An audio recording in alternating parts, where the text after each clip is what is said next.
Students, welcome back to my channel physics with Kamal Suthar. बच्चों 12th class का chapter number 2 electric potential and capacitance में आज हम लोग स्टार्ट कर रहे हैं एक बहुत ही शानदार सा टॉपिक, बहुत खूबसूरत टॉपिक जिसका नाम है कैपेसिटर। ठीक है, स्टार्ट करते हैं हम लोग कैपेसिटर के कुछ बेसिक इंट्रोडक्शन से कि कैपेसिटर होता क्या है। बच्चों जो कैपेसिटर होता है इसे हम लोग कंडेंसर भी बोलते हैं। आपने कंडेंसर सुना होगा बच्चों, फैन के अंदर लगा होता है कंडेंसर। उसका काम क्या होता है? कंडेंसर का काम क्या होता है बच्चों? कंडेंसर या कैपेसिटर क्या करता है? कैपेसिटर एनर्जी को स्टोर करता है। किस फॉर्म में करता है? चार्ज की फॉर्म में। यानी कि आप यह कह सकते हो कि एक ऐसी डिवाइस जो एनर्जी को स्टोर करती है in the form of charge, उसे हम लोग क्या बोलते हैं? उसे हम लोग कैपेसिटर बोलते हैं। ओके, कंडेंसर लगा होता है अपने फैन में। अच्छा बच्चों, एक बात बताइए कि यहाँ पे अगर हम लोग देखें कि ये जो कैपेसिटर है और ये एक हमारे पास में होती है एक बैटरी, दोनों में डिफरेंस क्या होता है?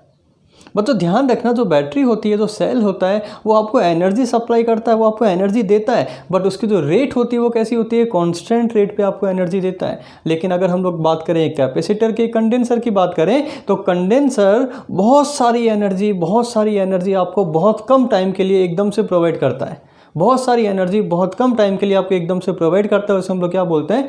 कैपेसिटर बोलते हैं। और जो कांस्टेंट रेट पे आपको एनर्जी सप्लाई करता है उसे हम लोग क्या बोलते हैं? बैटरी बोलते हैं। ओके, फॉर एग्जाम्पल जैसे सपोज करो हमारे फैन के अंदर एक कैपेसिटर लगा होता है, कंडेंसर लगा होता है। बच्चों होता क्या है कि जब हम लोग फैन को ऑन करते हैं, ठीक है, तो फैन को रोटेट होने के लिए किसकी रिक्वायरमेंट होती है? एनर्जी की रिक्वायरमेंट होती है। अब फैन वैसे बहुत भारी होता है, तो इसको रोटेट करवाने के लिए इनिशियली आपको बहुत ज़्यादा एनर्जी की रिक्वायरमेंट होती है, और वो जो एनर्जी होती है वो उसको कौन प्रोवाइड करता है? वो एनर्जी उसको प्रोवाइड करता है कैपेसिटर। कैपेसिटर चार्ज होता है, ठीक है। जैसे ही आपने फैन को ऑन किया, वो जितनी भी अपनी एनर्जी है वो पूरी एनर्जी झोंक देता है उस फैन को रोटेट करवाने में, और उस एनर्जी से फैन क्या करने लग जाता है? रोटेट करने लग जाता है। और जैसे ही फैन रोटेट करने लगता है, इलेक्ट्रिसिटी क्या करती है? फिर उसको कंटिन्यूसली रोटेट करवाती रहती है। ओके, फॉर एग्जाम्पल हम लोग ऐसे भी समझ सकते हैं इसको कि बच्चों सपोज करो मेरे पास में एक बाल्टी है, ठीक है, पूरी बाल्टी मेरी पानी से भरी हुई है। अगर मैं उस बाल्टी में से अगर मैंने एक मग लिया, मग को मैंने फिल किया, पानी को मैं नीचे गिराया। जैसे होली हम लोग खेलते हैं, होली खेलते हैं हम लोग, ठीक है, होली का एक ग्रुप नीचे जा रहा है, लोगों का ग्रुप नीचे जा रहा है, हम लोग ऊपर से बैठ के क्या कर रहे हैं कि उस पिचकारी भर के हम लोग क्या करते हैं? लोगों के ऊपर पानी डाल रहे हैं। इसका मतलब हम लोग धीमी कांस्टेंट रेट पे लोगों के ऊपर पानी डाल रहे हैं। अगर सपोज करो बच्चों मैंने पूरी बाल्टी उठा के लोगों के ऊपर डाल दिया, तो ये काम किसने किया? ये काम कर दिया मेरा किसने? कैपेसिटर ने। ठीक है, तो सिंपल सा एग्जांपल है कि अगर आपको बहुत कम एनर्जी, बहुत ज़्यादा एनर्जी बहुत कम टाइम के लिए चाहिए होती है, तो हम लोग क्या काम में लेते हैं? हम लोग वहाँ पे कैपेसिटर काम में लेते हैं। ओके, तो बहुत सारे एग्जांपल्स हैं जहाँ पे हम लोग, बहुत सारी डिवाइसेस हैं जहाँ पे हम लोग लगाते हैं कैपेसिटर। एग्जांपल एक और इसका एनसीईआरटी में गिवन है कि जो कैमरे की जो बच्चों फ्लैश लाइट होती है, कैमरे की फ्लैश लाइट, जैसे हम लोग ट्रिगर को ऑन करते हैं, एकदम से फ्लैश, बहुत सारी एनर्जी लाइट की फॉर्म में बाहर निकलती है, बहुत सारी एनर्जी लाइट की फॉर्म में बाहर निकलती है। और वो जो फ्लैश होता है बच्चों, उसका टाइम कैसा होता है? उसका टाइम बहुत नेग्लिजिबल होता है, यानी कि बहुत ज़्यादा एनर्जी आपको मिली बहुत कम टाइम के लिए। तो वो काम किसने किया? वो काम किया कैपेसिटर ने। तो एक्चुअली बच्चों होता क्या है कि फ़ोन आप कह सकते हो, फ़ोन या फिर आप कह सकते हो जो कैमरा होता है उसके अंदर एक बैटरी से कैपेसिटर कनेक्टेड होता है, ठीक है। जैसे आपने ट्रिगर को ऑन किया, कैपेसिटर क्या होता है? बैटरी से चार्ज होता है, और जैसे ही ट्रिगर को ऑन करते हैं वो कैपेसिटर पूरा वापस डिस्चार्ज हो जाता है। जैसे ही कैपेसिटर डिस्चार्ज होता है, बैटरी वापस क्या करती है? उसको चार्ज कर देती है, और ट्रिगर ऑन करने पर वापस वो क्या हो जाता है? डिस्चार्ज हो जाता है। Got it? तो हम लोग यह कह सकते हैं कि capacitor is a device which store energy in the form of charge. Capacitor क्या होती है बच्चों? कैपेसिटर एक डिवाइस है, कैपेसिटर एक डिवाइस है विच स्टोर्स एनर्जी। वो क्या करती है? एनर्जी को स्टोर करती है in the form of charge, in the form of charge. ये सिंपल सा डेफिनेशन है बच्चों किसकी? कैपेसिटर की, ठीक है। और किसी भी डिवाइस की चार्ज को एक्सेप्ट करने की जो एबिलिटी होती है उसे हम लोग बोलते हैं उसका कैपेसिटेंस। क्या बोलते हैं बच्चों? उसका कैपेसिटेंस किसी भी डिवाइस की चार्ज को एक्सेप्ट करने की जो एबिलिटी होती है, चार्ज को स्टोर करने की जो एबिलिटी होती है, उसे हम लोग क्या बोलते हैं, उसे हम लोग बोलते हैं उस डिवाइस का कैपेसिटेंस। ओके, तो कैपेसिटी, सिंपल कैपेसिटेंस हम लोग समझ सकते हैं कि चार्ज को स्टोर करने की कैपेसिटी, इसे हम लोग बोलते हैं सिंपल कैपेसिटेंस। तो यहाँ पे अब हम लोग बात करने वाले हैं किसकी बच्चों, यहाँ हम लोग बात करने वाले हैं कैपेसिटेंस की। तो कैपेसिटेंस का सिंपल सा मतलब होता है बच्चों एबिलिटी टू स्टोर चार्ज। किसी भी डिवाइस की चार्ज स्टोर करने की जो एबिलिटी होती है उसे हम लोग बोलते हैं सिंपल कैपेसिटेंस। ओके, अच्छा बच्चों देखो, सपोज करो मेरे पास में मैंने अज्यूम किया एक स्फेरिकल कैपेसिटर। बच्चों मेरे पास में एक स्फेरिकल कैपेसिटर है, ठीक है। आपने इसको चार्ज कितना दिया, आपने इसको चार्ज कितना दिया बच्चों, आपने इसको चार्ज दिया कैपिटल Q, और इसकी जो रेडियस है वो आपने कितनी अज्यूम कर ली, R। ओके, अच्छा बच्चों आपको पता है कि इसका जो फॉर्मूला होता है V इक्वल टू, इसका जो पोटेंशियल का फॉर्मूला होता है V इक्वल टू फॉर्मूला होता है KQ upon R, KQ upon R। अगर बच्चों यहाँ से अगर हम लोग चार्ज की वैल्यू को इंक्रीज़ करें, अगर हम लोग इस कैपेसिटर के चार्ज को इंक्रीज़ करें, तो आप ये बोलेंगे इसका जो पोटेंशियल है वो भी क्या होगा, इंक्रीज़ होगा। इसका जो पोटेंशियल है वो भी क्या होगा, इंक्रीज़ होगा। एग्जाम्पल, सपोज करो मेरे पास में एक वाटर टैंक है, पानी की एक टंकी है, ठीक है। उस टंकी के अंदर जब हम लोग पानी डालते हैं, उसके अंदर जब वाटर फिल करते हैं, तो उससे क्या होता है कि उसका जो लेवल है वो इंक्रीज़ होता है, वाटर का जो लेवल है वो क्या होता है, इंक्रीज़ होता है। तो यहाँ से हम लोग समझ सकते हैं कि ये जो वाटर है इसको हम लोग क्या अज्यूम कर लें, यहाँ पे चार्ज, जो लेवल है उसको हम लोग क्या अज्यूम कर लें, उसका पोटेंशियल, ठीक है। और उस टैंक की जो साइज़ होती है बच्चों, उसे हम लोग क्या अज्यूम कर सकते हैं, उसका कैपेसिटेंस। क्या अज्यूम कर सकते हैं, उसका कैपेसिटेंस, कि आपका जो टैंक है उसकी वाटर स्टोर करने की कैपेसिटी कितनी है, 500 लीटर है, 1000 लीटर है, 2000 लीटर है, 10,000 लीटर है। तो ये क्या हो गया, ये कैपेसिटेंस हो गया, जो कि फिक्स होता है, जो कभी भी चार्ज पे डिपेंड नहीं करता। क्या बच्चों, मैंने किसी टंकी के अंदर पानी फिल किया, तो जब मैंने कम पानी डाला तो उसकी साइज़ कम थी, और जब मैंने ज़्यादा पानी डाला तो उसकी साइज़ बढ़ गई, नहीं, ऐसा कभी नहीं होता है। पानी का जो टैंक का जो साइज़ है वो हमेशा कैसा रहेगा, साइज़ तो कांस्टेंट रहेगा, साइज़ तो कभी चेंज होगा नहीं। हाँ, आप ये कह सकते हैं कि अगर आपने उसके अंदर वाटर फिल किया तो उससे उसका लेवल पे फ़र्क पड़ेगा। अगर आप पानी कम डालोगे तो लेवल कम होगा, अगर आप पानी ज़्यादा डालोगे तो लेवल ज़्यादा होगा। यानी कि हम लोग समझ सकते हैं कि यहाँ पे जब हम लोग चार्ज का लेवल बढ़ाए, चार्ज को इंक्रीज़ करते हैं, तो इस कंडक्टर का पोटेंशियल यानी कि लेवल इंक्रीज़ होता है, ठीक है। तो आप यहाँ से कह सकते हो, यहाँ से अब हम लोग ये कह सकते हैं Q प्रोपोर्शनल टू V। बच्चों हम लोग कह सकते हैं Q प्रोपोर्शनल टू V। क्या मैं यहाँ पे V प्रोपोर्शनल टू Q लिख सकता हूँ, क्या पे यहाँ पे V प्रोपोर्शनल टू Q लिख सकता हूँ क्या बच्चों, V प्रोपोर्शनल टू Q। क्या इन दोनों इक्वेशन में कुछ डिफरेंस है, क्या इन दोनों इक्वेशन में कुछ डिफरेंस है, बिल्कुल है। क्या है, देखिए हमेशा ध्यान रखना, जब हम लोग प्रोपोर्शनल टू का साइन लिखते हैं तो लेफ्ट हैंड साइड में हम लोग लिखते हैं उसका रिजल्ट क्या होगा, और राइट हैंड साइड में लिखते हैं हम लोग, लेफ्ट हैंड साइड में लिखते हैं हम लोग कॉज क्या है, कॉज क्या है, एंड राइट हैंड साइड में हम लोग क्या लिखते हैं बच्चों, उसका रिजल्ट क्या है। अगर हम लोग चार्ज को इंक्रीज़ करेंगे तो पोटेंशियल बढ़ेगा, अगर चार्ज को इंक्रीज़ करेंगे तो चार्ज क्या हो गया बच्चों, कॉज हो गया, और V क्या पोटेंशियल क्या हो गया, उसका रिजल्ट हो गया। अगर मैं चार्ज को इंक्रीज़ करता हूं तो V इंक्रीज़ होगा, अगर मैं चार्ज को डिक्रीज़ करता हूं तो V डिक्रीज़ करेगा। इसका मतलब बच्चों ये हुआ कि जो पोटेंशियल है वो चार्ज पे डिपेंड कर रहा है। पोटेंशियल किस पे डिपेंड कर रहा है, चार्ज पे। हाँ, आप ये नहीं कह सकते कि जो चार्ज है वो पोटेंशियल पे डिपेंड कर रहा है, नहीं। अगर हम लोग यहाँ पे पोटेंशियल को बढ़ाएं तो चार्ज बढ़ेगा, कुछ मज़ा नहीं आया इस बात को, ठीक है। हम लोग ये कह सकते हैं कि अगर हम लोग चार्ज को इंक्रीज़ करें तो पोटेंशियल भी क्या होगा, इंक्रीज़ होगा, ठीक है। तो फिजिक्स में हमेशा बच्चों ध्यान रखना कि लेफ्ट हैंड साइड में हमेशा क्या आता है, आपका कॉज आता है, और राइट हैंड साइड में ऑलवेज क्या आता है, उस कॉज का रिजल्ट आएगा, कि अगर ये होगा तो इससे इस पर क्या फ़र्क पड़ेगा। तो किसी भी कंडक्टर का जब हम लोग चार्ज को इंक्रीज़ करें तो उसका जो पोटेंशियल है वो भी हमेशा इंक्रीज़ होगा। और यहाँ से हम लोग लिख सकते हैं Q। अगर मैं यहाँ से प्रोपोर्शनल टू के साइन को हटाऊँ तो इक्वल टू का साइन आएगा, इक्वल टू, और जो कांस्टेंट होता है बच्चों उसको हमने कितना अज्यूम कर लिया, C इंटू कितना हो गया, ये हो गया मेरे पास में V। तो एक फॉर्मूला मुझे मिल गया कि किसी भी कंडक्टर में चार्ज कितना स्टोर होता है, Q equal to C into V। और बच्चों यहाँ पे जो C होता है इसका वैल्यू हो गया C equal to Q upon V, और C को हम लोग बोल सकते हैं यहाँ पे capacitance of the conductor, capacitance of the conductor, यानी कि किसी भी कंडक्टर का जो कैपेसिटेंस का फॉर्मूला होता है बच्चों वो होता है C equal to Q upon V। Q होता है उसके अंदर कितना चार्ज स्टोर्ड है और V होता है उस कैपेसिटर का, सिंगल कैपेसिटर का, सिंगल स्फेयर का पोटेंशियल कितना है या सिंगल कंडक्टर का पोटेंशियल कितना है। ओके, अब हम लोग बात करते हैं इसकी यूनिट की बच्चों। तो जो कैपेसिटेंस होता है C, इसकी जो यूनिट होती है उस यूनिट का हम लोग कह सकते हैं, देखिए बच्चों यहाँ पे Q चार्ज की यूनिट क्या होती है, चार्ज की यूनिट होती है कूलम, चार्ज की यूनिट हो गई कूलम अपॉन पोटेंशियल की यूनिट क्या हो गई, पोटेंशियल की यूनिट हो गई बच्चों वोल्ट, यानी कि इसकी जो नेट यूनिट होती है उसे हम लोग बोलते हैं कूलम पर वोल्ट। और कूलम पर वोल्ट को बच्चों हम लोग सिंपल बोल सकते हैं यहाँ पे फैराड। क्या बोल सकते हैं यहाँ पे, फैराड, यानी कि एक कैपेसिटेंस की जो यूनिट होती है बच्चों वो क्या होती है, वो फैराड होती है। ओके, और फैराड एक बहुत बड़ी क्वांटिटी होती है, इसलिए हम लोग यहाँ पे काम में लेते हैं milli farad, micro farad, nano farad, pico farad. Okay, तो ये हमने बात की किसकी, कैपेसिटेंस की।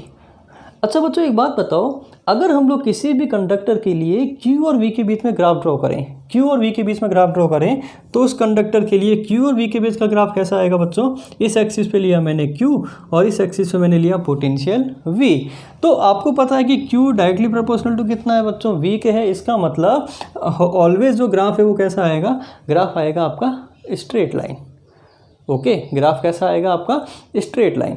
अच्छा बच्चों ध्यान दें, अगर हम लोग इस कंडक्टर के लिए एक ग्राफ ड्रॉ करें किसके बीच में, पोटेंशियल, और इस एक्सिस पे मैंने अज्यूम किया इसका कैपेसिटेंस, यानी कि ग्राफ हम लोग ड्रॉ कर रहे हैं कैपेसिटेंस और पोटेंशियल के बीच में, कैसा ग्राफ आएगा बच्चों, ग्राफ कैसा आएगा, ग्राफ यहाँ से देखिए Q इक्वल टू कितना है, C इंटू V, यानी कि अगर हम लोग C और V में रिलेशन निकालें तो यहाँ से C प्रोपोर्शनल टू कितना हो जाएगा बच्चों, 1 अपॉन V, और 1 अपॉन V यानी कि यहाँ पे एक क्वांटिटी की पावर 1 है, दूसरी क्वांटिटी की पावर भी 1 है, यानी कि -1 है। और जब भी क्वांटिटी स्टेप से होती है तो ग्राफ ऑलवेज कैसा आता है बच्चों, हाइपरबोला। तो यहाँ पे ग्राफ कैसा आने वाला है बच्चों, हाइपरबोला, जो कि बिल्कुल गलत है, जो कि क्या है बच्चों, बिल्कुल गलत है। आप यहाँ पे ये ध्यान दें कि जो कैपेसिटेंस होता है बच्चों वो कभी भी पोटेंशियल पे डिपेंड नहीं करता। ध्यान रखना, कैपेसिटेंस कभी भी पोटेंशियल पे डिपेंड नहीं करता। अच्छा बच्चों एक बात बताओ, यहाँ पे आपने कहा sir Q equal to C V होता है, ठीक है। अगर हम लोग यहाँ पे लिखें C equal to Q upon V, अगर मैं इसको लिखता हूँ C equal to Q upon V, तो बच्चों अगर मैंने यहाँ पे चार्ज को डबल किया तो जो पोटेंशियल है वो भी तो डबल हो गया। अगर आप चार्ज को डबल करोगे तो लेवल भी तो डबल हो गया, यानी कि यहाँ से 2 से 2 कैंसिल आउट हो गया, यानी कि C पे कोई फ़र्क नहीं पड़ा। इसका मतलब बच्चों ध्यान देना कि जो कैपेसिटेंस होता है वो कभी भी पोटेंशियल पे डिपेंड नहीं करता। ओके, सिमिलरली अगर हम लोग ग्राफ ड्रॉ करें, एक तीसरा ग्राफ मैंने ड्रॉ किया बच्चों, कैपेसिटेंस वर्सेस Q ग्राफ। क्या कैपेसिटेंस C चार्ज पे डिपेंड करेगा, बिल्कुल नहीं। तो कैपेसिटेंस चार्ज पे डिपेंड भी नहीं करता, मतलब ये भी ग्राफ ऑलमोस्ट कैसा आएगा बच्चों, कांस्टेंट आएगा। ओके, तो ये ग्राफ आपको ध्यान रखना है कि कैपेसिटेंस कभी भी चार्ज पे डिपेंड नहीं करता। ओके, अच्छा बच्चों यहाँ ध्यान दीजिए, अगर कैपेसिटेंस चार्ज पे डिपेंड नहीं करता तो कैपेसिटेंस डिपेंड किस पे करता है, ठीक है। तो बच्चों ध्यान रखना, ये जो C होता है, ये जो कैपेसिटेंस C होता है, ये डिपेंड करता है किस पे, पहला डिपेंड करता है साइज ऑफ द कंडक्टर। किस पे डिपेंड करता है बच्चों, साइज ऑफ द कंडक्टर। मैंने अभी आपको एग्जांपल दिया कि वाटर टैंक है, अगर वाटर टैंक की साइज़ अलग अलग है, एक टैंक 500 लीटर का है, एक टैंक 1000 लीटर का है, एक टैंक 10,000 लीटर का है, तो ऑब्वियस सी बात है 500 लीटर वाली में वाटर कम आएगा, यानी कि उसका कैपेसिटेंस कम है, उसमें वाटर स्टोर करने की कैपेसिटी कम है। और अगर 1000 वाले की बात करें तो उसमें वाटर ज़्यादा आएगा, मतलब उसकी कैपेसिटी ज़्यादा है। ओके, तो कैपेसिटेंस हमेशा डिपेंड करता है बच्चों किस पे, पहला फैक्टर होता है साइज पे। ओके, सेकंड फैक्टर डिपेंड करता है जो कैपेसिटेंस होता है, ये डिपेंड करता है मीडियम पे। कैसा मीडियम बच्चों, सराउंडिंग मीडियम। ये जो कैपेसिटर है, ये जो कंडक्टर है, इसके सराउंडिंग में मीडियम क्या है, उस मीडियम पर भी ये जो कैपेसिटेंस है ये डिपेंड करता है। ओके, अगर हम लोग इसके अंदर कोई दूसरा मीडियम इंसर्ट कर दें तो इसका जो कैपेसिटेंस है वो क्या हो जाता है बच्चों, इंक्रीज हो जाता है। कैपेसिटेंस क्या हो जाएगा बच्चों, यहाँ पे इंक्रीज हो जाएगा, जो हम लोग इस चैप्टर में आगे पढ़ेंगे।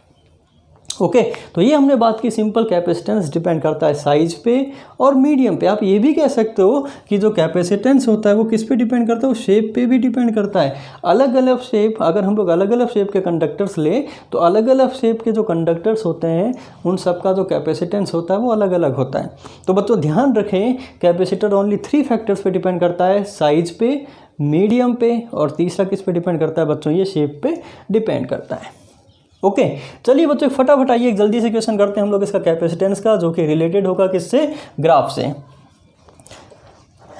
बच्चों क्वेश्चन में आपको ये गिवन है कि मेरे पास में 2 कंडक्टर्स हैं ए और बी। मेरे पास में 2 कंडक्टर्स हैं बच्चों ए और बी। मैंने ग्राफ ड्रॉ किया यहाँ पे, इस एक्सिस पे मैंने लिया v और इस एक्सिस पे मैंने अज्यूम किया q। मेरे पास में 2 कंडक्टर्स हैं, ये कंडक्टर हमने अज्यूम किया a और दूसरा कंडक्टर यहाँ पे अज्यूम किया मैंने b। ओके आपको ये फाइंड आउट करना है कि विच कंडक्टर हैज़ मोर कैपेसिटेंस। दोनों में से ए और बी में से किस कंडक्टर का कैपेसिटेंस ज़्यादा होगा। तो यानी कि आपको सी ए एंड सी बी में रिलेशन फाइंड आउट करना है। तो आपको ये बताना है सी ए ग्रेटर देन सी बी होगा, आपको ये फाइंड आउट करना है C be greater than C ए होगा, आपको ये बताना है सी ए इक्वल टू सी बी होगा, या फिर फोर्थ ऑप्शन क्या हो गया, नन, इसमें से कुछ नहीं होगा। ठीक है। अब बच्चों जब भी हमारा ग्राफ वाला क्वेश्चन आता है, मेरी बात सुनना, जब भी हमारा ग्राफ का क्वेश्चन आता है बच्चों, आपके माइंड में हमेशा क्लिक होना चाहिए स्लोप। आपके माइंड में क्लिक होना चाहिए ऑलवेज स्लोप, और स्लोप का मतलब होता है टेन थीटा। टेन थीटा, अगर यहाँ से हम लोग टेन थीटा की वैल्यू फाइंड आउट करें इस ग्राफ से, तो बच्चों यहाँ से टेन थीटा इक्वल टू कितना आएगा, यहाँ से टेन थीटा आएगा परपेंडिकुलर अपॉन बेस, यानी कि टेन थीटा इक्वल टू यहाँ पे मिल गया आपको v अपॉन क्यू। अच्छा बच्चों ध्यान दीजिए, अगर मेरे फॉर्मूला मुझे पता है कैपेसिटेंस का C equal to Q into V, okay, C equal to Q into V, और उल्टा, सॉरी मैंने उल्टा लिख दिया, मैं लिख सकता हूँ उसको Q equal to C into V. यहाँ से बच्चों देखो मुझे किसकी वैल्यू फाइंड आउट करनी है, V अपॉन क्यू की। किसकी वैल्यू फाइंड आउट करनी है, V अपॉन क्यू की। तो यहाँ देखिए ये V आपका एज इट इज हो गया, इस Q को हम लोग नीचे लेके आए, तो V upon Q equal to, ये C जो है बच्चों नीचे आएगा, यानी 1 अपॉन सी। यहाँ से v upon Q equal to कितना मिलेगा बच्चों, 1 अपॉन सी। यानी कि आप कह सकते हैं कि ये जो v अपॉन क्यू है ये किसके इक्वल है बच्चों, ये किसके इक्वल आ गया, ये आ गया 1 अपॉन सी के इक्वल। ओके अच्छा यहाँ से देखिए थीटा प्रोपोर्शनल टू कितना हुआ बच्चों, थीटा प्रोपोर्शनल टू हो गया यहाँ पे 1 अपॉन सी के। यानी कि आप ये कह सकते हैं कि अगर थीटा ज़्यादा होगा तो कैपेसिटेंस कम होगा, और जिसका थीटा कम होगा उसका कैपेसिटेंस ज़्यादा होगा, क्योंकि ये इनवर्सली प्रोपोर्शनल है बच्चों। ओके तो ये जो एंगल है, ये एंगल आपने कितना अज्यूम किया, थीटा ए, और इस एंगल को आपने कितना अज्यूम कर लिया बच्चों, थीटा बी। तो आप देख रहे हैं जिसका थीटा ज़्यादा होगा उसका कैपेसिटेंस कम होगा, और जिसका थीटा कम होगा उसका कैपेसिटेंस ज़्यादा होगा। यानी कि आप ये कह सकते हैं कि थीटा ए बड़ा है किससे बच्चों, थीटा बी से। थीटा ए बड़ा है किससे, थीटा बी से। तो आप ये कह सकते हैं ए का जो कैपेसिटेंस है बच्चों बी के कैपेसिटेंस से कम होगा, ए का कैपेसिटेंस बी के कैपेसिटेंस से कम होगा। यानी कि मेरा ऑप्शन कौन सा आया यहाँ पे, option number 2, C B is greater than C A. Okay अच्छा बच्चों अगर इसी क्वेश्चन को मैं, अगर इस एक्सिस पे अब इस क्वेश्चन को मैं थोड़ा सा मॉडिफाई कर रहा हूँ, अगर इसी क्वेश्चन में मैं यहाँ पे इसको मैंने अज्यूम कर लिया Q, और इस एक्सिस पे मैंने अज्यूम कर लिया बच्चों V, यहाँ मैंने लिया Q एंड यहाँ मैंने लिया V। अब मुझे बताइए कौन सा बड़ा होगा। ऑब्वियस ही बात है, जब एक्सिस की वैल्यूज़ आपने चेंज कर दी तो ऑब्वियस बात है C और C की वैल्यू चेंज होगी। कैसे होगी, चलिए आइए देखते हैं फटाफट।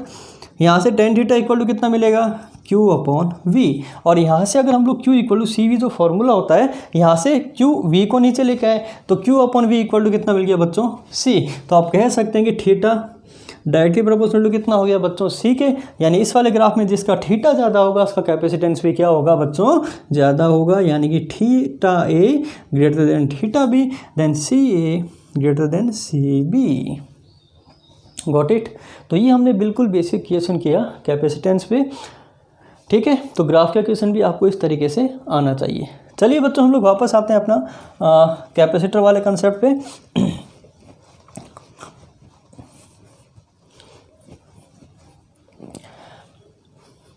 तो बच्चों अभी हमने ये देखा कि मेरे पास में कोई भी कैपेसिटर है, कोई भी एक कंडक्टर है जो कि कैसा है, स्फेरिकल है, ठीक है, और इसको हमने कितना चार्ज दिया, इसको हमने चार्ज दिया Q, जो कि इसके सरफेस पे डिस्ट्रीब्यूट हो गया, और इसका जो पोटेंशियल है वो आपने कितना अज्यूम किया बच्चों, V।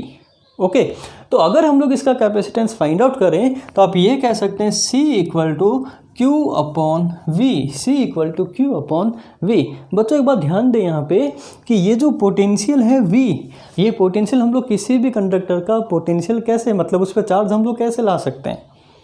पोटेंशियल का मतलब होता है बच्चों यूनिट चार्ज को इन्फिनिटी से किसी भी पॉइंट तक लाने में हमें जो वर्क करना पड़ता है उसे हम लोग बोलते हैं पोटेंशियल। ओके, तो यानी एक्चुअल में क्या था बच्चों कि यहाँ पे इन्फिनिटी से Q चार्ज को हम लोग यहाँ पे लेके आए थे, ठीक है, और इस चार्ज को लाने में हमें जो वर्क करना पड़ा था उसे हम लोग क्या बोलते हैं, इसका पोटेंशियल बोलते हैं। तो बच्चों एक्चुअल फॉर्मूला होता है कि यहाँ पे C equal to Q upon V at surface minus initially charge कहाँ था बच्चों, इन्फिनिटी पे था, यानी कि ये हो गया आपका V एट इन्फिनिटी, और इन्फिनिटी का जो पोटेंशियल होता है बच्चों ऑलवेज कितना होता है, 0 होता है। यानी कि आप कह सकते हैं कि C का जनरल फॉर्मूला हो गया C equal to Q upon V।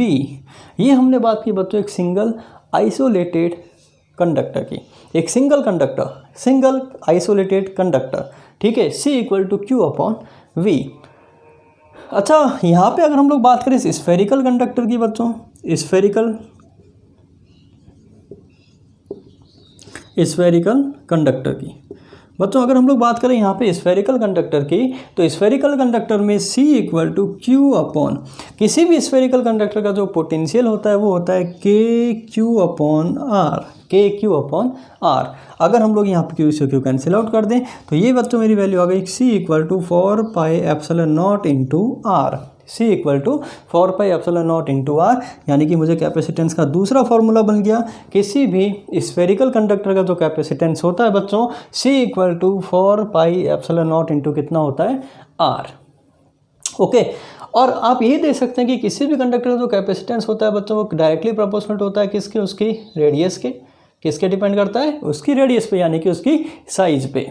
तो अभी हमने बताया था जो कंडक्टर होता है वो किस पे डिपेंड करता है, वो डिपेंड करता है कैपेसिटर किसी भी कंडक्टर की साइज पे डिपेंड करता है। तो C प्रोपोर्शनल टू ऑलवेज कितना होता है बच्चों, R।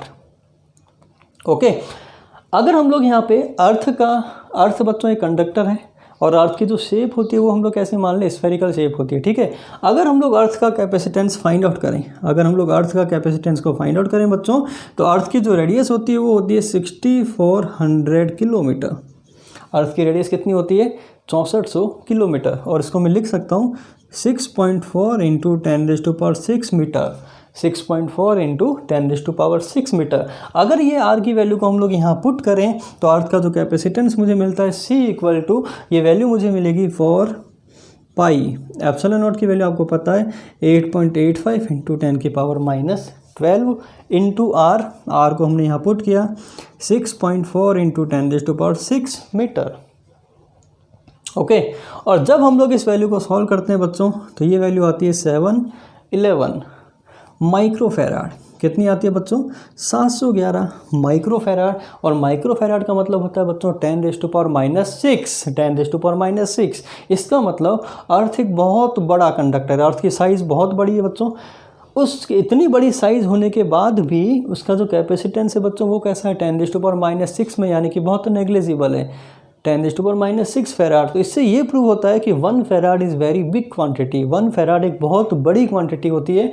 मतलब अगर किसी भी कंडक्टर का कैपेसिटेंस 1 फेराड है मतलब उसके अंदर बहुत सारा चार्ज स्टोर है, बहुत सारा चार्ज स्टोर है, ठीक है। एग्जाम्पल हम लोग ले सकते हैं, जैसे लाइटनिंग होती है, जब बिजली कड़कती है बच्चों, तो जो बिजली होती है, जो लाइटनिंग होती है, उसके अंदर बहुत सारा चार्ज स्टोर होता है। और वो किस में हो सकता है बच्चों, वो फेराड में हो सकता है। मैं ये नहीं कह रहा हूँ होता है, वो फेराड में हो सकता है। तो आपको ये ध्यान रखना है कि अर्थ का जो कैपेसिटेंस होता है वो कितना होता है, 711 माइक्रो फेराड। ओके, तो ये बच्चों हमने बात की एक सिंगल कैपेसिटर की, एक सिंगल आइसोलेटेड कैपेसिटर का कैपेसिटेंस कितना होता है। ओके बच्चों ध्यान दें, अगर मेरे पास में 2 कैपेसिटर्स हैं, उस केस में हम लोग कैपेसिटेंस का जो फॉर्मूला है वो किस तरीके से फाइंड आउट करेंगे। सपोज करो बच्चों मेरे पास में एक कंडक्टर है और इस पर हमने चार्ज कितना अज्यूम कर लिया, Q। इस कंडक्टर को हमने चार्ज दिया बच्चों A, और दूसरा जो कंडक्टर है बच्चों मेरे पास में, इसको मैंने अज्यूम कर लिया B। ओके, अब हम लोग क्या कर रहे हैं यहाँ पे, अब हम लोग इस कंडक्टर से प्लस Q चार्ज को हम लोग कहाँ लेके जा रहे हैं, इस दूसरे कंडक्टर पे लेके जा रहे हैं। मतलब मैंने यहाँ से प्लस Q चार्ज को इस कंडक्टर से इस कंडक्टर पे ट्रांसफ़र कर दिया। ओके, अगर हम लोग यहाँ से इस कंडक्टर से इस कंडक्टर पे किसी भी चार्ज को ट्रांसफ़र करेंगे तो एक्सेस में इसके पास में कैसा चार्ज आ गया, पॉजिटिव चार्ज, यानी कि इसका जो पोटेंशियल है बच्चों वो कितना हो गया, VA, और इसका जो पोटेंशियल है बच्चों वो आपने कितना अज्यूम कर लिया, VB। अब आप जब इस चार्ज को इस कैपेसिटेंस इस कंडक्टर A से कंडक्टर V पे लेके जाएंगे तो इसका जो पोटेंशियल का डिफरेंस होगा बच्चों, आपने जो वर्क किया वो वर्क डन का फॉर्मूला क्या होता है, जब भी हम लोग किसी भी दो कंडक्टर्स के बीच में चार्ज को मूव कराते हैं तो हम लोग हमेशा वैल्यू लेते हैं यहाँ पे पोटेंशियल डिफरेंस की। तो अगर हम लोग यहाँ पे पोटेंशियल डिफरेंस फाइंड आउट करें बच्चों तो इसको मैं लिख सकता हूँ पोटेंशियल डिफरेंस VA, इसका पोटेंशियल माइनस उस कंडक्टर B का पोटेंशियल यानी कि VB, VA माइनस VB। अच्छा बच्चों ध्यान दें, यहाँ पे एक रिलेशन होता है पोटेंशियल डिफरेंस का, delta V equal to minus integration of EDR, delta V equal to minus integration of EDR। Non uniform electric field में अगर हम लोग किसी भी चार्ज को एक पॉइंट से दूसरे पॉइंट पे मूव कराते हैं तो उस केस में नेट वर्क डन का फॉर्मूला होता है या नेट पोटेंशियल डिफरेंस का फॉर्मूला होता है VA minus VB equal to minus EDR। बच्चों ध्यान देना यहाँ पे, अगर हम लोग पहले VA लिख रहे हैं, ठीक है, तो यानी कि अपर लिमिट किसकी आएगी बच्चों, अपर लिमिट आएगी A की और लोअर लिमिट किसकी आएगी बच्चों, B की।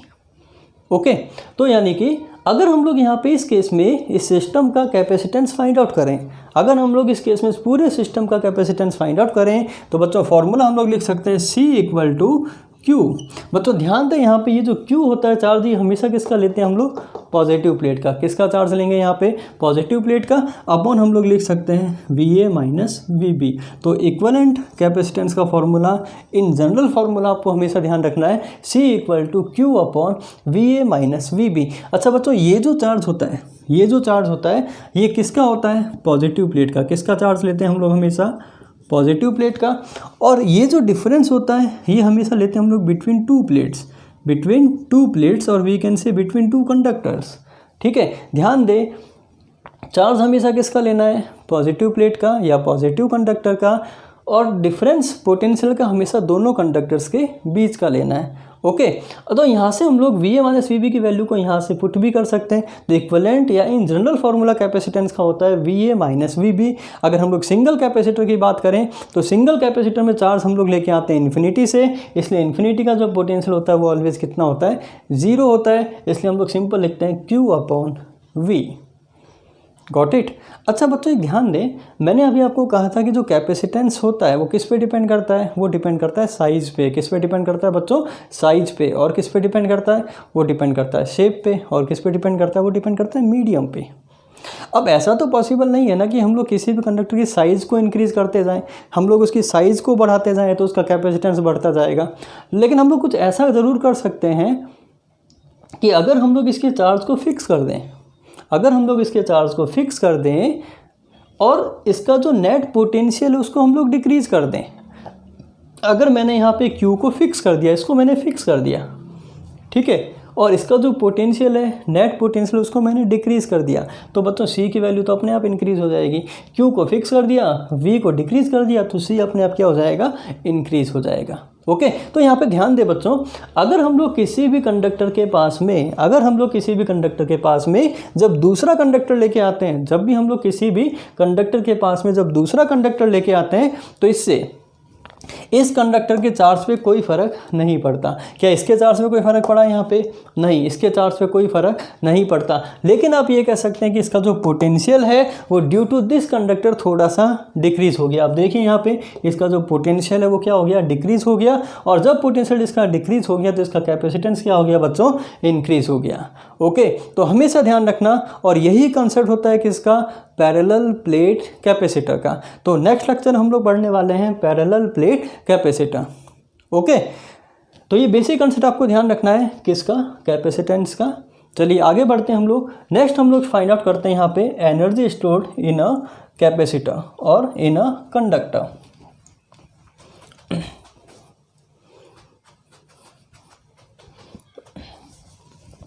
चलिए बच्चों नेक्स्ट टॉपिक स्टार्ट करते हैं हम लोग। Energy stored in a conductor या कैपेसिटर। किसी भी स्फेरिकल कंडक्टर में कितनी एनर्जी स्टोर होती है, उस एनर्जी का फॉर्मूला हम लोग फाइंड आउट करने वाले। और एनर्जी किस फॉर्म में स्टोर होती है बच्चों? चार्ज के फॉर्म में स्टोर होती है। चलिए हम लोग अज्यूम कर लेते हैं। यहाँ पे मैंने अज्यूम किया एक स्फेरिकल कंडक्टर और इसकी रेडियस आपने कितनी अज्यूम कर ली? r। आपने इसको चार्ज दिया प्लस q चार्ज, जो कि इसकी सरफेस पे, अभी हमने बच्चों इसको चार्ज नहीं दिया है, ठीक है, अभी हमने इसको चार्ज नहीं दिया है। अब मुझे क्या करना है? इसको चार्ज देना है। अभी मुझे इसको चार्ज देना है बच्चों।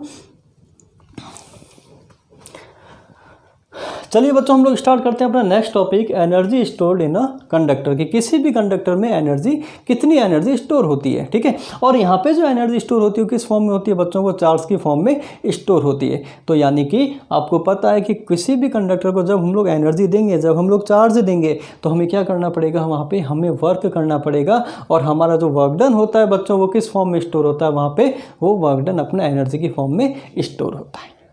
ओके, फॉर एग्जाम्पल जैसे ये मार्कर है बच्चों, इस मार्कर को मैंने यहाँ से यहाँ ले जाके रख दिया। ओके, तो मतलब यहाँ से लेके यहाँ तक लाने के लिए मुझे क्या करना पड़ा? मुझे ग्रेविटेशनल फील्ड के अगेंस्ट वर्क करना पड़ा। मुझे क्या करना पड़ा? यहाँ पे ये जो ग्रेविटेशनल फील्ड है इसके अगेंस्ट मुझे वर्क करना पड़ा। और ये जो मेरा वर्क डन है, ये स्टोर हो गया इसमें किस फॉर्म में? पोटेंशियल एनर्जी की फॉर्म में। अब इस पेन के पास में क्या आ गई? इसके पास में पोटेंशियल एनर्जी आ गई। और अगर हम लोग इस पेन को यहाँ से नीचे गिराएं तो इस एनर्जी को हम लोग यूज में ले सकते हैं। ओके, यानी कि कंजर्वेटिव फील्ड के अंदर ग्रेविटेशनल फील्ड कैसा होता है बच्चों? कंजर्वेटिव फील्ड होता है। इलेक्ट्रिक फील्ड कैसा होता है? कंजर्वेटिव फील्ड होता है। तो जब हम लोग चार्ज की बात करेंगे तो हम लोग किसकी बात करते हैं? हम लोग इलेक्ट्रिक फील्ड की बात करते हैं। तो इलेक्ट्रिक फील्ड में अगर हमने कोई भी वर्क किया है तो वर्क डन हमेशा स्टोर होगा बच्चों। वो किस फॉर्म में होगा? एनर्जी के फॉर्म में स्टोर होगा। ओके, तो स्टार्ट करते हैं हम लोग। सपोज करो मेरे पास में एक कंडक्टर है और इसकी जो रेडियस है बच्चों वो कितनी अज्यूम कर लिया आपने? r। ओके, आपको क्या करना है? इस कंडक्टर को नेट चार्ज कितना है, वो चार्ज कितना देना है, इसके लिए कितना वर्क करना है, वो मुझे फाइंड आउट करना है बच्चों। सपोज करो मैंने इसको कनेक्ट कर दिया एक बैटरी से, और बैटरी का काम क्या होता है बच्चों? बैटरी हमेशा एनर्जी सप्लाई करती है। बैटरी क्या करती है? हमेशा एनर्जी सप्लाई करती है, ठीक है। अब इनिशियली इस पर चार्ज की वैल्यू कितनी है बच्चों? इनिशियली इस पर चार्ज की वैल्यू 0 है, ठीक है। तो यानी कि मुझे इसको फाइनल चार्ज कितना देना है बच्चों? इनिशियल चार्ज इसके ऊपर 0 है, 0 से मुझे टोटल चार्ज कितना देना है? इसको Q चार्ज मुझे इसको फाइनल देना है। ओके, अच्छा, मैंने आपको बताया था लेक्चर के स्टार्टिंग में कि कोई भी जो बैटरी होती है वो हमेशा क्या करती है? फिक्स रेट पे चार्ज को सप्लाई करती है। मतलब बैटरी धीरे धीरे क्या करेगी? चार्ज सप्लाई करेगी। तो मान लेते हैं बैटरी ने यहाँ से कॉन्स्टेंट रेट पे चार्ज सप्लाई किया, इसने स्मॉल अमाउंट ऑफ चार्ज। मान लेते हैं पहला चार्ज जो बैटरी ने भेजा, पॉजिटिव चार्ज बैटरी ने यहाँ से सप्लाई किया, तो इसके लिए वर्क डन कितना करना पड़ा? 0। क्यों? क्योंकि यहाँ पे पहले से कोई भी चार्ज नहीं है, पहले से कोई भी चार्ज यहाँ पे स्टोर नहीं है। तो कोई भी चार्ज नहीं है तो इसको हमने एज इट इज ले जाके यहाँ पे रख दिया, किसी ने इसको रिपेल नहीं किया। अब समझना बच्चों, अब सपोज करो कि बैटरी यहाँ से चार्ज कितना दिया? बैटरी ने चार्ज दिया dq। अच्छा बच्चों, जब ये dq charge, small amount of charge हम लोग मान लेते हैं dq, जब ये dq चार्ज यहाँ इसके ऊपर जाएगा तो ये जो पॉजिटिव चार्ज है ये क्या करेगा? इस dq को रिपेल करेगा। ये पॉजिटिव चार्ज क्या करेगा? इस dq को वापस धक्का देगा। लेकिन बैटरी को क्या करना पड़ेगा? इस चार्ज को यहाँ पे ले जाके रखना है। तो बैटरी को क्या करना पड़ेगा? यहाँ पे वर्क करना पड़ेगा, यहाँ पे बैटरी को एनर्जी अप्लाई करनी पड़ेगी, ठीक है। और सपोज करो बैटरी ने एनर्जी अप्लाई कर दी और बैटरी ने एनर्जी अप्लाई करके चार्ज को यहाँ पे स्टोर कर दिया, ठीक है। अब क्या हुआ? अब जैसे ही बैटरी अगला चार्ज भेजेगी यहाँ पे, ये दोनों चार्ज मिलके इसको रिपेल करेंगे। ये दोनों चार्ज मिलके क्या करेंगे? इसको रिपेल करेंगे। ओके, यानी कि अब बैटरी को क्या करना पड़ेगा? अब बैटरी को इस चार्ज को अगर यहाँ पे स्टोर करना है तो इसको और ज़्यादा एनर्जी अप्लाई करनी पड़ेगी, यानी बहुत ज़्यादा एफर्ट्स करने पड़ेंगे। यानी कि इस केस में क्या बच्चों, मेरा जो बैटरी का जो वर्क डन है क्या वो यूनिफॉर्म है? क्या बैटरी को इक्वल वर्क करना पड़ रहा है? नहीं। इनिशियली वर्क कितना करना पड़ा? 0। फिर थोड़ा सा ज़्यादा करना पड़ा, फिर और ज़्यादा करना पड़ा। यानी कि यहाँ पे जो मेरा वर्क डन है वो कैसा है बच्चों? वेरिएबल है। कैसा वर्क डन है? वेरिएबल है। और फिजिक्स में जब भी क्वांटिटी वेरिएबल होती है तो हम लोग हमेशा क्या करते हैं? हम लोग small amount of work done find out करते हैं और फिर complete work done find out करने के लिए हम लोग क्या कर देते हैं? उसको इंटीग्रेट कर देते हैं। ओके, तो हम लोग ये अज्यूम कर लेते हैं कि फाइनली मान लेते हैं इस बैटरी पे कितना चार्ज मुझे लेके आना है, Q चार्ज मुझे लेके आना है। ठीक है, तो हम लोग मान लेते हैं कि किसी भी टाइम में कोई भी कंडीशन हम लोग अज्यूम कर लें कि हम लोग मान लेते हैं लेट किसी भी टाइम में इस पे कितना चार्ज था इस कैपेसिटर के ऊपर, इस कंडक्टर के ऊपर, वो हम लोग मान लेते हैं स्मॉल q। तो अपन अज्यूम कर लेते हैं let at any instant charge on conductor, वो आपने कितना अज्यूम कर लिया बच्चों, स्मॉल q। कितना चार्ज आपने अज्यूम कर लिया, स्मॉल q। सो पोटेंशियल, अब बच्चों इस कंडक्टर के अंदर कुछ चार्ज है, कुछ पानी भरा हुआ है, तो कुछ तो लेवल होगा। सो पोटेंशियल ऑफ कंडक्टर कितना होगा बच्चों यहाँ पे इसका potential, V equal to Q equal to C V. Then V equal to बच्चों फॉर्मूला हो जाएगा Q अपॉन चार्ज कितना है इसके अंदर Q, एंड इसका जो कैपेसिटेंस है जो कि फिक्स होता है हमेशा साइज पे डिपेंड करता है, वो कितना हो गया C, यानी V equal to Q upon C। Okay, now अब अभी इसके पास में इतना पोटेंशियल है। Now to supply charge dq, अब अगर इसके पास में ऑलरेडी इतना चार्ज है, अब अगर बैटरी को यहाँ से dq चार्ज को सप्लाई करना है तो इसको क्या करना पड़ेगा, बैटरी को एनर्जी अप्लाई करनी पड़ेगी, मतलब क्या करना पड़ेगा, वर्क करना पड़ेगा। ठीक है, तो टू सप्लाई चार्ज dq, यहाँ पे हम लोग लिखेंगे वर्क डन बाय बैटरी, कि ये जो बैटरी है इसको कितना वर्क करना पड़ता है बच्चों। फॉर्मूला होता है वर्क डन का W equal to Q into V, W equal to Q into V. हम लोग चार्ज यहाँ कितना सप्लाई कर रहे हैं बच्चों, हम लोग चार्ज सप्लाई कर रहे हैं यहाँ पे dq, और इसका जो पोटेंशियल है वो कितना हो गया बच्चों, Q अपॉन C। तो यानी कि small amount of work done कितना हो गया, dW equal to dq into Q upon C। अगर हमें total work done find out करना है, अगर हम लोग टोटल चार्ज कितना दें इसको Q दें, तो नेट वर्क डन का फॉर्मूला कितना होगा, मुझे ये फाइंड आउट करना है। तो हम लोग यहाँ पे करेंगे to find total work done. Total work done find out करने के लिए हम लोग क्या करेंगे, इसको इंटीग्रेट करेंगे। ओके, तो जब हम लोग यहाँ पे इसको इंटीग्रेट करें तो W इक्वल टू मैंने यहाँ लिखा integration of Q into D Q upon कितना हो गया बच्चों, C, Q D Q upon C। अच्छा, C कैपेसिटेंस है, हमेशा कांस्टेंट होता है, इसको हम लोग बाहर लेंगे, तो ये हो गया अपना 1 upon C integration of Q D Q. Variable quantity हमारी यहाँ पे क्या है, चार्ज है।